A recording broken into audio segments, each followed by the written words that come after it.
پھر نیا تو وہی ملے گا جو سیریل میں چل رہا ہوگا یا فلمی دنیا میں چل رہا ہوگا، جس کے نام لینے سے گھر میں برکتیں نہیں بلکہ شیطان آتے ہیں۔ اور اگر علماء فرماتے ہیں کسی کے اپنے بچے کا نام غوث پاک کے نام پر اگر رکھ دیا نا، اور پھر جب جب اس کا نام پکارا جائے گا شیطان غوث پاک کا نام سن کر بھاگ جاتا ہے۔ سبحان اللہ۔ تو نام رکھنا ہے اس نام پر۔ بہرحال غوث پاک نے کیا پیغام دیا کہ اپنے بچوں کو قرآن پڑھنا سکھاؤ، اپنے بچوں کو قرآن سکھاؤ۔ سرکار کی بارگاہ میں، نبی کی بارگاہ میں صحابہ کرام آئے، عرض کرتے ہیں یا رسول اللہ ہمارے گھر بچے پیدا ہوتے ہیں تو ہم اپنے بچوں کو کیا سکھائیں، کیسے تربیت کریں، کیسے پالیں اپنے بچوں کو۔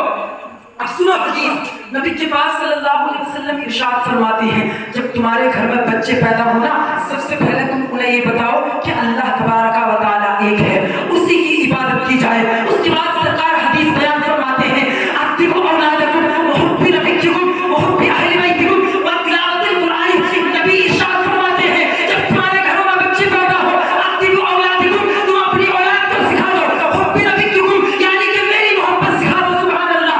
سرکار فرماتے ہیں میری محبت تم اپنے بچے کو سکھا دو۔ اس کے بعد سرکار فرماتے ہیں وَحُبِّ أَهْلِ بَيْتِكُمْ، اور میرے اہل بیت کی محبت تم اپنے بچوں کو سکھا دو۔ پھر اس کے بعد سرکار فرماتے ہیں وَتِلَاوَةِ الْقُرْآنِ، تم اپنے بچے کو قرآن پاک کی تلاوت کرنا سکھا دو۔ صحابہ عرض کرتے ہیں یا رسول اللہ اگر ہم اپنے بچوں کو سکھا دیں آپ کی محبت، آپ کی اہل بیت کی محبت اور تلاوت قرآن، تو پھر ہمارے بچوں کو کیا ملے گا؟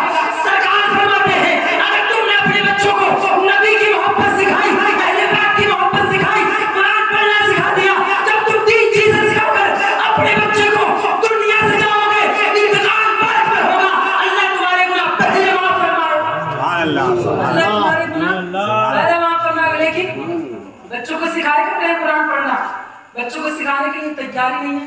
میں کہتا ہوں دیکھو سرکار کا جب وصال ہوا نا تو جاتے جاتے سرکار نے کیا فرمایا کہ میں دو چیزیں چھوڑ کر کے جا رہا ہوں، دو چیزیں، ایک تو اپنی اہل بیت اور ایک قرآن پاک چھوڑ کر کے جا رہا ہوں۔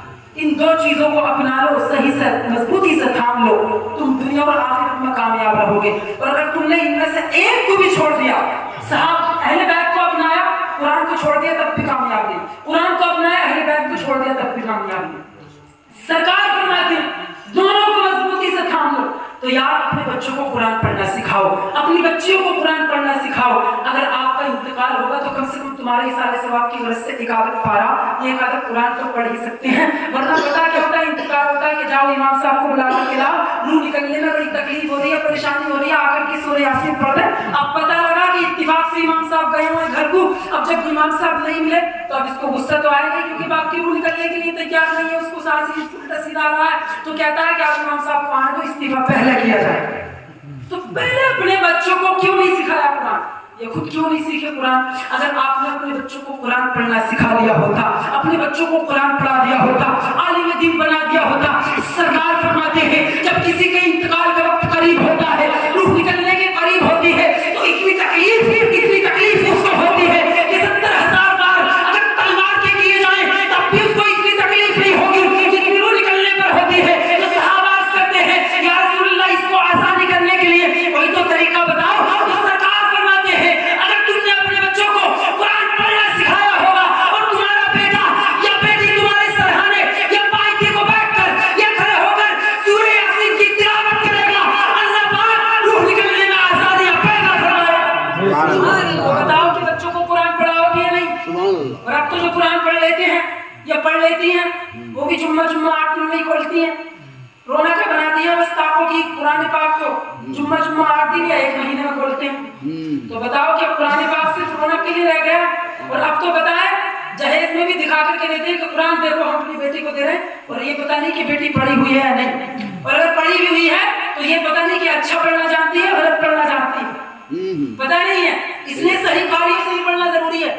آج کل سب سے زیادہ زندگی جو خراب کر رکھی ہے قرآن پڑھنے اور پڑھانے میں ملا نہیں ہونا، بڑا غلط قرآن پاک پڑھاتی ہے، لہنے چلی پڑھاتی ہے، جس کا پڑھنا سننا دونوں آرام سب ملا نہیں کو نہیں کہتا میں، وہ صحیح بھی پڑھاتی ہے، لیکن اکثر جو دیکھا جاتا ہے غلط پڑھاتی ہے۔ ایسے قرآن کے پڑھنے کا کوئی ثواب نہیں ہے بلکہ اور گناہ ہے اگر غلط قرآن پڑھا جائے تو۔ اللہ پاک قرآن پاک میں فرماتا ہے وَرَتِّلِ الْقُرْآنَ تَرْتِيلًا، قرآن کو ترتیل کے ساتھ پڑھو، اور ترتیل کا مطلب ہوتا ہے حروف کو صحیح بخاری کے صفات کے ساتھ ادا کرنا، اور ترتیل وقت کی بھی رعایت کرنا ساتھ میں۔ اب پتہ ہی نہیں ہے وقت کیا ہوتا ہے، پتہ نہیں ہے وقت، اس کے بعد اقفا بننا، یہ سب چیزیں کیا ہوتی ہیں۔ بہرحال اپنے بچوں کو